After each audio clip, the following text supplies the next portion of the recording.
Okay, welcome back to our relay training. And in this video, we're going to cover the basics of tracking a request that we have submitted. So if you're following along with our previous video, you can see now that in the sidebar, we have navigated to the My Requests section. And under this is where we can see a full list of all of our requests. And specifically at the top, we can see that we have that relay training request that we created in the previous video. So from here, we can see the status of our request. We can still see that it's still pending. We can see the date it was submitted on, and we can see here's our reference number.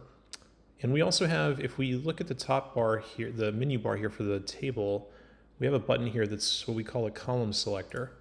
So there's a few more bits of information that we can see here, but if we want to customize what the table looks like, we can show and hide different columns. We can also execute a search as well. To search through all of our requests. Right now we only have 13 requests, but in the future we may have 100 or 200 requests. So being able to enter search queries here would be really helpful if we're trying to find a specific request. So to look at the status, the full status of our requests, I'm going to click on the request descriptor here. And this is going to take us into the details page for the request that we submitted. And a couple of things to bring your attention to is at the very top, we have the request header, which is going to show us this up here is a navigation header. So this is just showing us that we're currently looking at the relay training request. And if we want to go back to our main request page, we can just click this and that will take us right back to our main request table. So we navigate back to our relay training request, and at the top we can see here's the main status. We can see when it was submitted. And this is just a unique identifier that helps us uniquely identify which request this is. We also have an edit button here that we can use to make changes to the basic request details. And down at the bottom, in the next line here, we have a series of tabs that help us navigate through the different parts of our request so that we can manage the evidence, documents, or contacts that are associated with this request. Right now, the item is in pending status. So again, we see our pending indicator here under request status. Under this request details section, we can see all the different properties and metadata related to our request. We can collapse that and move to the next section where we see forensic case. And what this section is for is whenever the forensics team that uses Monolith, which is another application that's associated with Relay, once they accept your request and start processing it, you're going to see forensic case details here related to your case. And it's going to populate things like case lead information, who to contact, what the status of the case is, when it was opened, a lot of really good information about the case that helps keep you informed.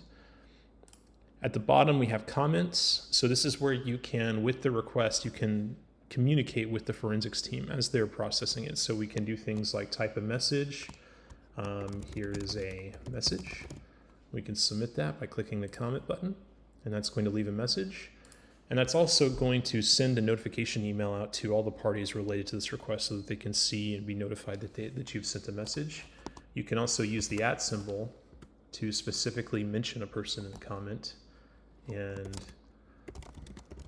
I'm just going to type this in. I have been mentioned. We can comment that. And what that's going to do is it's going to just call out a specific person so that they know that you're trying to communicate to them. And it also sends them a very special email that lets them know that you are specifically tagging them in a comment so that the idea is to try to grab their attention for something specific. So if you have a whole team of people that you're working with, this will hopefully get that singular person's attention and let the rest of the team know that the message is not for them.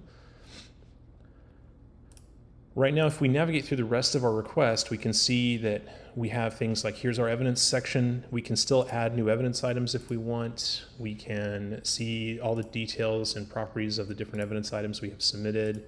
We can still upload additional documents. We can add and edit and remove contacts associated with our request. But all this is possible right now because the request is still in pending status.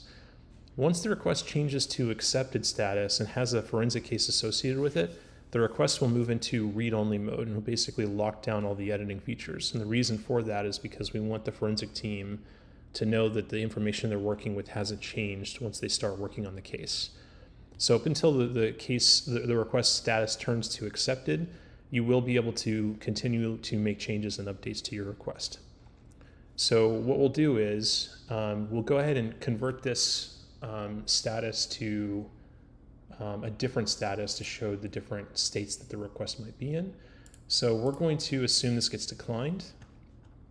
And so if we refresh, we will now see that the request has been declined.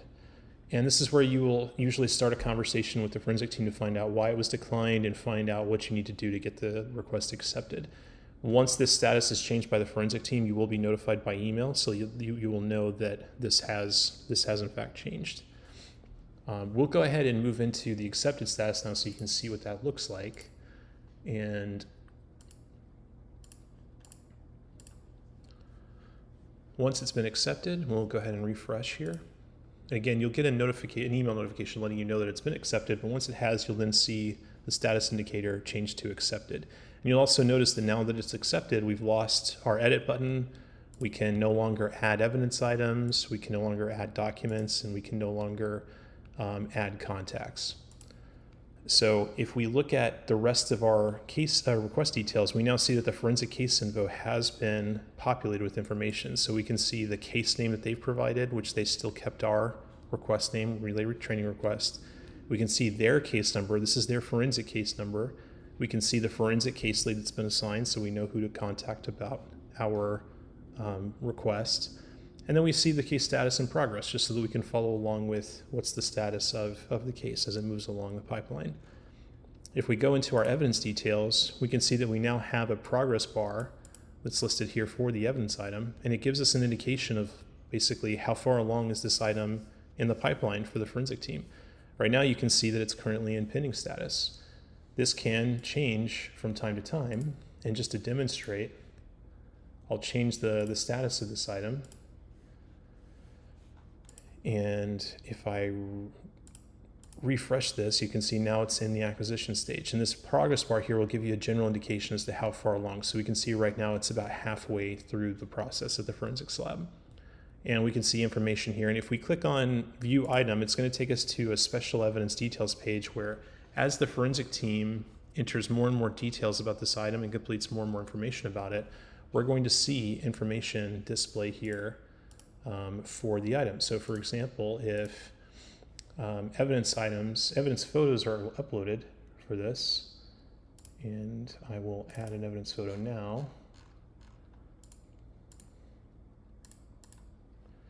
If the team adds evidence photos,